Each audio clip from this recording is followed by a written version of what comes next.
Assalamualaikum warahmatullahi wabarakatuh. Selamat pagi para pecinta ikan. Berjumpa lagi bersama kami di channelnya Bunda Berkah Bang. Untuk pagi ini kita mau ngecek keadaan vlog. Soalnya kalau dalam berbudidaya ikan sistem biovlog emang kita harus benar-benar ya memperhatikan keadaan vlognya. Soalnya kalau misalkan terlalu pekat juga tidak baik, terlalu encer juga kurang bagus. Berarti kan harus benar-benar pas di ukuran yang ideal lah. Ideal itu paling 30, 40 sampai 50. Soalnya kalau misalkan sampai 50 ke atas emang lumayan beresiko.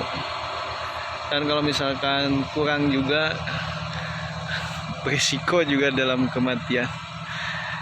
Itulah lumayan harus benar-benar ekstra kalau misalkan kita berbudidaya ikan di dalam sistem biovlog.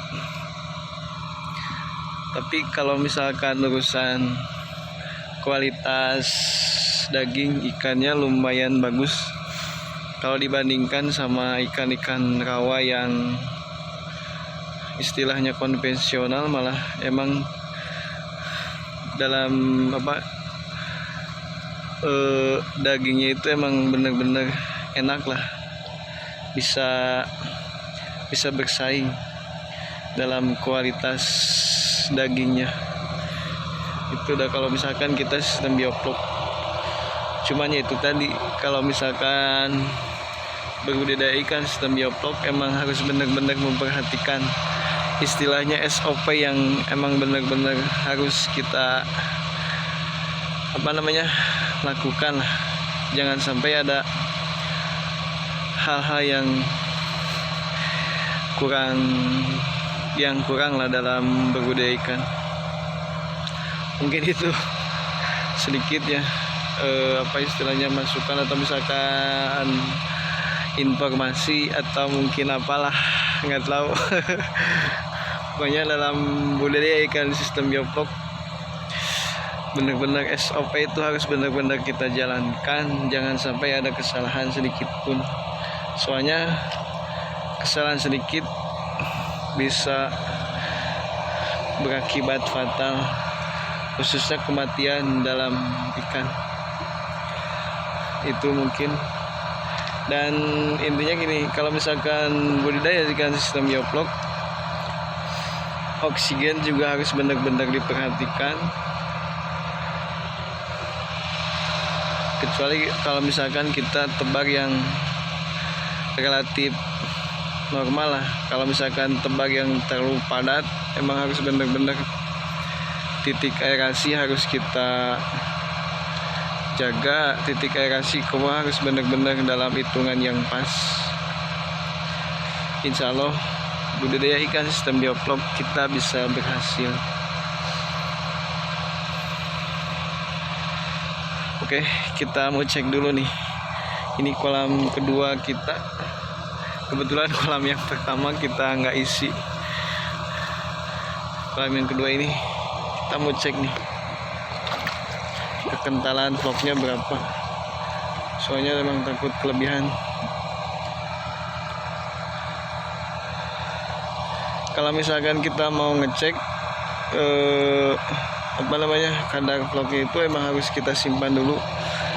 Minimalnya itu 10 menit. 10 menit kita simpan dan kita tahu hasilnya berapa. Sama dulu. Kita lihat vlognya udah berapa. Halo, ini udah kita diamkan selama 10 menit lebih. Udah terjelas kan? Terjelas.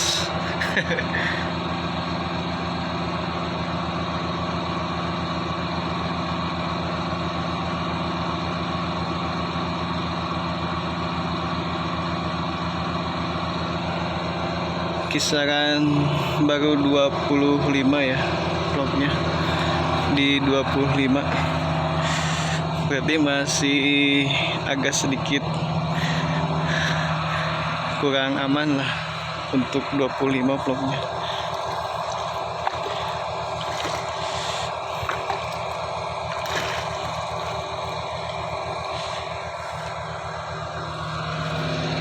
Kalau ideal sih 130, di kisaran 40, 50, 60 itu ideal menurut saya di sini sih. Tapi mungkin para pembudidaya yang lain punya takaran yang idealnya masing-masing lah pokoknya, soalnya kan setiap tempat biasanya emang beda-beda, soalnya mempengaruhi dalam cuaca juga kan bisa mempengaruhi dalam berbudidaya ikan. Kalau kebetulan di daerah kami di sini agak panas sih, cuacanya lumayan panas, jadi ideal di sini menurut kami ya enakan di kisaran 40, 50 sampai 60. Itu idealnya untuk budidaya ikan di sistem bioflok. Oke kawan, mungkin untuk hari ini sekian dulu lah dari kami, mudah-mudahan ada manfaatnya untuk kita semua, untuk kami di sini khususnya selaku pembudidaya ikan pemula. Oke kawan, cukup sekian dulu. Assalamualaikum warahmatullahi wabarakatuh.